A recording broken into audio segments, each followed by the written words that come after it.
உம்பரால் அரியலாகா ஒளியுளார் ஆனைக்காகி செம்புலால் உண்டு வாழும் முதலை மேல் சீறி வந்தார்.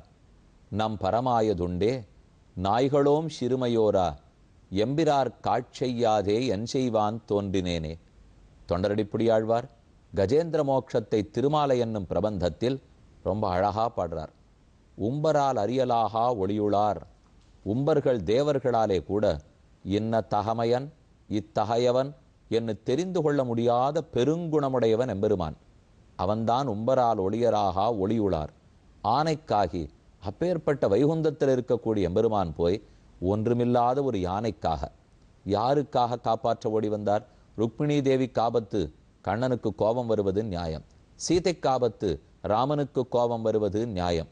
யானைக்காகி ஒரு ஆனைக்கு ஆபத்துன்னா இவ்வளவு கோபம் வரும்? ஆனைக்காகி போனா பொருது வந்திருக்கிற விரோதியாவது வலியவனா? செம்புலால் உண்டுமாழும் முதலை மேல்.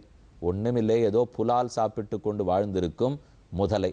முதலைங்கிறது சின்ன விரோதி இல்லையா? ஒரு பூனை வருது, நாய் வருது, இந்த மாதிரி சின்ன சின்ன விரோதிகள்லாம் பார்த்தா நம்ம கவலைப்படுவோம் அல்லவே. எறும்பு இருக்கு, கொசு இருக்குன்னு அதை பார்த்து கவலைப்படுவோமா? ஆனா பகவானுக்கு இருக்கிற பெருமையோட இந்த முதலைக்கு என்ன பெருமை? ஆனா செம்புலால் உண்டு வாழும் முதலை மேல் சீறி வந்தார். ரொம்ப கோபத்தோட வேற வந்தாராம். நமக்கு கோபம் வரும். நமக்கு நிகரான ஒரு விரோதி வந்தார், பகைவன் வந்தார்னா கோபம் வரும். ஒரு எறும்பு போயிட்டு இருக்கு, அது சட்டு எரிச்சலா இருக்கும், தட்டி விட்டுடுவோம். அதுக்குன்னு ஓஹோன்னு அதன் பேர்ல கோவப்பட்டுட்டு கையில பெரிய வேல் எடுத்துக்கொண்டு எறும்பை விட்டே நான் பார் அப்படின்னு துரத்தின்னு நம்ம யாரும் போய் பார்த்ததில்லை. அப்போ ரொம்ப சின்ன ஜந்துக்களிடத்திலே கோவப்பட மாட்டோம், நம்முடைய பெருமையை காட்டவும் முற்பட மாட்டோம். அப்ப பெருமான் இந்த யானையை காப்பாற்றுவதற்காக சிறு முதலை பேரிலே சீறி வந்திருக்கிறாரே, இது என்னன்னு சொல்ல?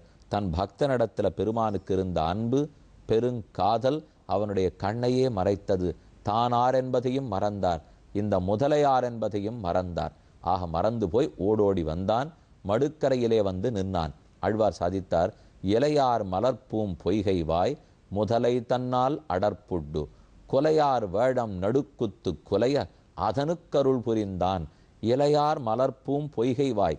இந்த போஷரத்தில் ஒரு அழகான கருத்து நிறைந்துள்ளது. நல்ல குளம், குளத்துல தாமரை மலர்கள் பூத்திருக்கின்றன. அதுல தாமரையில் இருக்கிற இலைகள், அந்த இலையத்தனையும் குளத்தை முழுக்க மூடி இருக்கு. குளத்தை பார்த்தா ரொம்ப நன்னா இருக்கு. தாமரையோ பொற்றாமரை மலர்ந்திருக்கு, இலையால் மூடப்பட்டுள்ளது.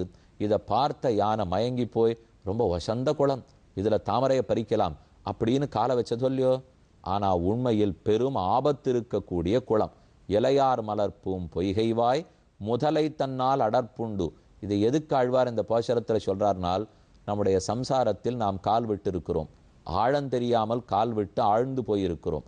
ஆனா இந்த சம்சாரத்தை மேலோட்டமா பார்க்கும்போது அழகான குளம், தாமரை மலர்கள் உண்டு, தாமரை இலைகள் உண்டு, பார்க்கறதுக்கே ஜலம் ரொம்ப நன்னா இருக்கும். அதை போலத்தானே சம்சாரம் இருக்கு. அப்படின்னு நினைச்சுத்தானே இங்க இறங்குறோம். ஆனா உள்ளுக்குள்ளே பிறப்பு இறப்பு மூப்பு இன்பம் துன்பம் இது இத்தனை முதலையா காத்துன்னு இருக்குங்கிறது யாருக்கு தெரியும்? அங்கேயாவது யானை ஒரு முதலையாலே பிடிக்கப்பட்டான். ஆனா நாமோ இந்த இடத்துல பல முதலைகளாலே, கண்ணு காது மூக்கு நாக்கு தோல் இது முதலான எத்தனை முதலைகளாலே பிடிக்கப்பட்டிருக்கிறோம். ஜனன மரண சக்கர நக்கராஸ்பதே குரத்தாழ்வான் சாதிக்கிறார். ஜனனம் மரணம் பிறப்பு இறப்பு என்கிற மாறி மாறி வரக்கூடிய பெருந்துன்பச் சுழலில் சிக்கி இருக்கிறேன். ஆக இதுவே சம்சாரம். சம்சாரம் தான் இங்க இருக்கிற பெரிய குளம். அந்த குளத்துல அப்பப்ப சுகத்தை அனுபவிக்கிறோமோ இல்லையோ, அது தாமரை மலர்களை போலே தாமரை இலைகளை போலே உள்ளுக்குள்ள முதல்ல காத்துருக்கே. அதுதான் கர்ம ஜன்ம, நம்முடைய சரீரம், நம்முடைய அகங்காரம் மமக்காரம் இது இத்தனையும் முதலே. இந்த முதலை உள்ள இருக்குன்னு தெரியாமத்தான் நம்ம சம்சாரத்துல இறங்கி விடுறோம். இறங்கின்ற பிற்பாடு முதலையால் பீடிக்கப்படுகிறோம். எப்படி வெளியில வர்றதுன்னு தெரியல. அப்பதான் பகவானை கூப்பிடுகிறோம். நீராய் நிலனாய் தீயாய் காலாய் நெடுவானாய் சீரார் சுடர்கள் இரண்டாய் சிவனாய் அயனானாய் கூறார் ஆழி வெஞ்சங்கேந்தி கொடியேன் பால் வாராய் ஒரு நாள் மண்ணும் வெண்ணும் மகிழவே நம்மால் இனி இந்த லோகத்தில் தாங்காது என்று கூக்குரலெடுத்து பகவானை கூப்பிட்டால் நீராகி கேட்டவர்கள் நெஞ்சழிய மாலுக்கும் ஏறார் விசும்பில் இருப்பரிதாம்.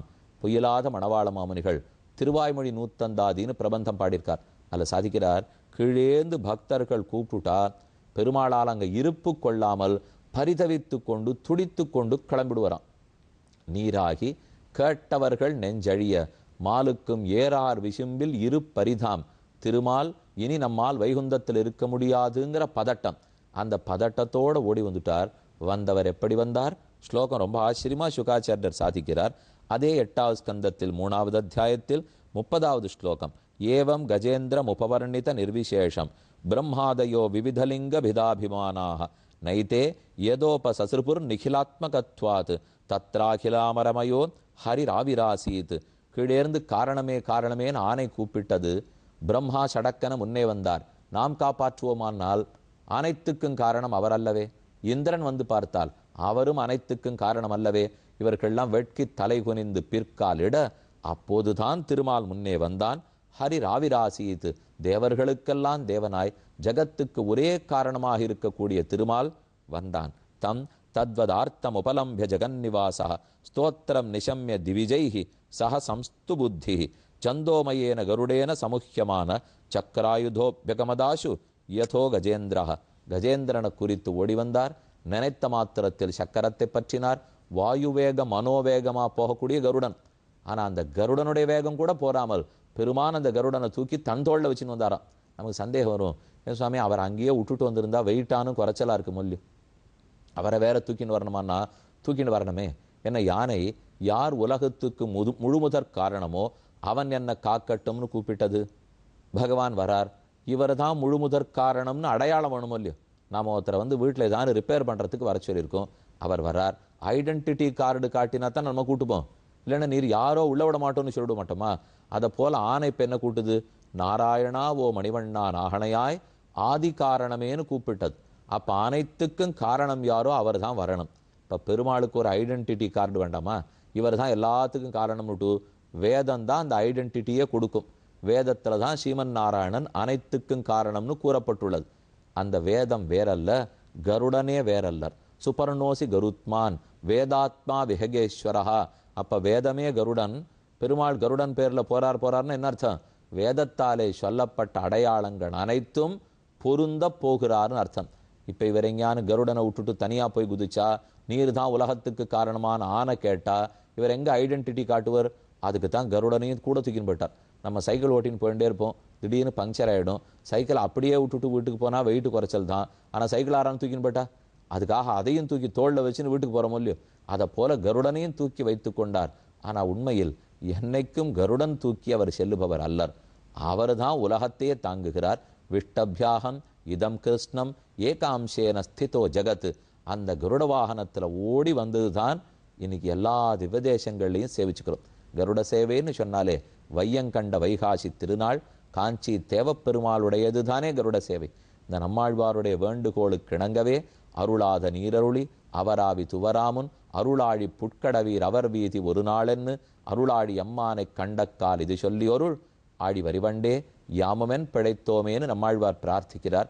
பெருமாள் அருளாழி அம்மானை கண்டக்கால் இது சொல்லியருள் அவர் ஆவி தோராமுன் அருளாழி புட்கடவீர். புல்லுன்னா பறவை, பறவை பேரில் ஏடி ஓடோடி வர வேணும்னு ஆழ்வார் பிரார்த்திக்கிறார். ஆழ்வாருக்கு இப்போ நாயிகா பாவம்னு வச்சுங்கோ, பெண்ணான பாவனையில் பாடுறார். கருடன் பெருமாளை எழுந்துருளை பண்ணிட்டு ஆழ்வார் இடத்துல வரார். அப்படின்னு அந்த கருடன் பேரில் ஆழ்வாருக்கு ரொம்ப ஆசை வந்துடும். ஏன்னா நம்ம நோக்கி பெருமாளை அழைச்சின்னு வராரோ இல்லையோ, அப்போ நன்னா கொண்டாடிடுவார். இதோ அருளாழி புல், இந்த புல் பறவை இருக்கே, இதுக்கு அருளே சுவாவம், யாருக்கு அனுகிரகிப்பார், யார் கூப்பிட்டாலும் பெருமாளை கிட்ட கொண்டு போய் சேர்த்துருவார், இப்படி சொல்லுவார். ஆனால் இதே இந்த கருடனை திரும்ப அழைச்சின்னு படுவாரோ இல்லையோ, ஆழ்வாரை வந்தார், கொஞ்ச நாள் சேவிச்சுட்டார், பெருமாள் திரும்ப வைகுண்டத்துக்கு போக வேண்டாமா? அப்போ திரும்ப அழைச்சின்னு போறச்சே வெஞ்சிரை புல், என்ன வெப்பமான சிறகு படைத்த இந்த கருடன் அப்படின்னு அவரையே சொல்லுவார். வரச்சே அழகான சிறகுங்கிறார், கிளம்பி போறச்சே வெப்பமான சிறகுங்கிறார். என்ன ஆமா, என்னை பிரித்து பெருமாள் அழைச்சின்னு போறாரோ இல்லையோ, வெப்பமான சிறகு. என்னை நோக்கி பெருமாள் அழைச்சின்னு வந்தார்னா ஆனந்தமாக குளிர்ந்து இருக்கக்கூடிய சிறகு. இப்படி ஆழ்வார்களாலே அனுபவிக்கப்பட்ட எம்பெருமான் ஆகாயத்தில் ரொம்ப வேகமாக வந்தார். வந்தவர் மடுக்கரையில் குதித்தார், நின்றார். சென்னு நின்று ஆழி தொட்டானேன்னு பாசுரம் இல்லையோ. ஏன் ஒரு நிமிஷம் நின்னார்னால், சரி ரொம்ப நாடியாக 2 பேருக்கும் சண்டை நடந்துருக்கு. யானையினுடைய காலிலேருந்து ரத்தம் ஓட ஆரம்பிச்சுடுத்து, ஒரே புண். அந்த புண்ணு நன்னா இப்போ லாக் ஆகிருக்க மாதிரி இருக்குது. முதலையனுடைய வாய், அதனுடைய ஜாஸ், அதை போல் யானையினுடைய காலு நன்னா பிடிச்சி அழுத்தின்னு இருக்கோ இல்லையோ. நம்மக்கிட்ட சில பேர் காரியம் கொடுத்தா அதை நாசூக்காக பண்ண தெரியணும்.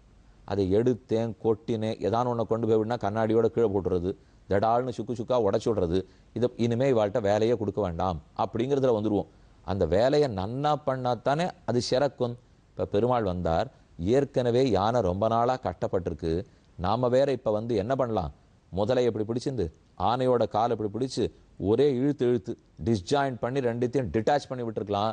விட்டால் என்ன ஆகும், ஏற்கனவே இது ரத்தம் கொட்டின்னு இருக்கு, அது கெட்டியாக பிடிச்சின்னு இருக்கு, அந்த காலினுடைய ஒரு பகுதியோட பிச்சு எடுத்துன்னு படுத்துனா அப்போ அந்த ஆனை எவ்வளவு பாடுபடும். யோசித்த பகவான் என்ன செய்யலாம், எவ்வளவு தூரம் வலி இல்லாமல் யானையினுடைய காலை விடுவிக்கலாம். அதை யோசனைக்காகத்தான் ஒரு நிமிஷம் நின்னாராம். அதனால தான் சென்னு நின்று ஆழி தொட்டானை மாடமாமையிலை திருவல்லிக்கேணி கண்டேனேன்னு திருமங்கியாழ்வார் பாசுரம். ஒரு நிமிஷம் நின்னார், யோசனை உடனே சட்டுன்னு தோண்டி போச்சு, ஒன்று செய்வோம், முதல்ல இந்த முதலையை தன்னுடைய வாயை பிளக்க வைக்கணும், பிளந்துட்டா கால் ரிலீஸ் ஆகிடும் இல்லையோ, அதுக்காக இந்த வாய் ரெண்டும் சேர்ந்து இருக்கிற இடம் இங்கே தாடை இருக்கா, அதை நோக்கி சக்கரத்தை பிரயோகப்படுத்தினார். அது சென்று தாடையில் தாக்கி ஷடக்கென்று தாடை விரிய யானையினுடைய கால் விடுதலை ஏற்பட்டுடுத்து. இதைத்தான் திருமங்கியாழ்வார் சிறிய திருமடல்ல சாதிக்கிறார். போரானை கொம்பு சித்த போரானை நாராயணா ஓ மணிவண்ணா நாகனையாய் வாராய் என் நாரிடர நீக்காய் எனவுகண்டு தீராத சீற்றத்தால் சென்று இரண்டு கூறாக ரெண்டு பாகமா பிளந்து போகும்படிக்கு முதல பேரிலே எய்தான். முதலையும் கீழே விழுந்தது, ரெண்டையுமே வெளியில் எடுத்துட்டாராம். முதல்ல காப்பாற்றணுங்கிறதுக்காக ஆனையும் சரி முதலையும் சரி வெளியில எடுத்து புகட்டார். அப்புறம் முதலையினுடைய வாழை பிளந்தார். பிளந்த உடனே முதலை விட்டுடுத்து ஆனையினுடைய கால்கள் வெளியே வந்தன. அப்பதான் ஆனைக்கு ஆசுவாசம் ஏற்பட்டது. ஆனா அது ரொம்ப நாள் போராடினபடியாலே தாங்க முன்னாமல் நிற்க முடியாமல் தவித்தது.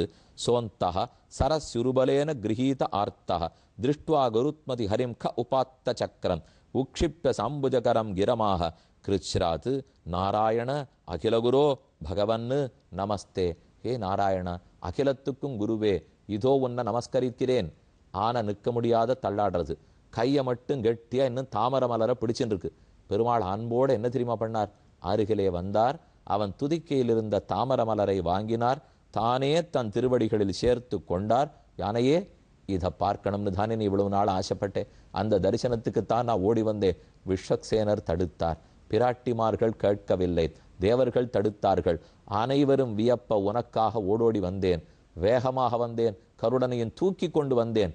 ஒன்றும் பெருமாள் சொல்லலை. இதெல்லாம் தனக்கு ஒரு பெருமையா, உனக்காக எவ்வளவு பாடுபட்டு வந்திருக்கேன் தெரியுமா. நம்ம ஏதான சின்ன காரியம் பண்ணியிருப்போம், அது நம்மளாலேயே நடந்திருக்காது, யாரான அதை நல்ல காரியத்தை பண்ணி விட்டுருப்பா. ஆனால் ஒருத்தர் நம்மகிட்ட சிபாரிசுக்கு வந்திருக்காருன்னு வச்சுங்கோ, அந்த காரியம் தன்னடையே நடந்திருக்கும், இவர் சிபாரிசே பண்ணியிருக்க மாட்டார். ஆனால் நடந்துடுத்துன்னு சொல்ல வரும்போது அது எவ்வளவுலாம் கட்டப்பட்டேன் தெரியுமா உங்களுக்காக பண்ணி கொடுக்கறதுக்கு, என்ன வேணும்னு வேஷம் போடுன்னு சொல்கிறோம் இல்லையோ, பொய் சொல்கிறோம். பகவான் என்ன சொல்லியிருக்கணும், தான் என்னென்னமோ பாடுபட்டு வந்ததா நிஜத்திலே பட்டிருக்கார். மகாலட்சுமி முதலானோர் தடுத்தார்கள், விஸ்வக்சேனர்கள்லாம் தடுத்தார்கள், ஆகாசத்தில் இருக்கிற தேவெல்லாம் வியப்படைந்தா. இது இத்தனையும் தாண்டி ஒரு ஆணைக்காக முதல மேலே சீறி வந்தவர். இப்போ பெருமாள் என்ன நினச்சிக்கிறார்னா, இதை முன்னாடியே வந்து நான் பண்ணியிருக்கலாம், ஏன் என்னுடைய காவலில் இப்படி காலந்தாழ்த்தி விட்டேன், என்னுடைய காவலில் ஷோர் ஏற்படவே தானே நம்ம பக்தன் கட்டப்பட்டுட்டார்.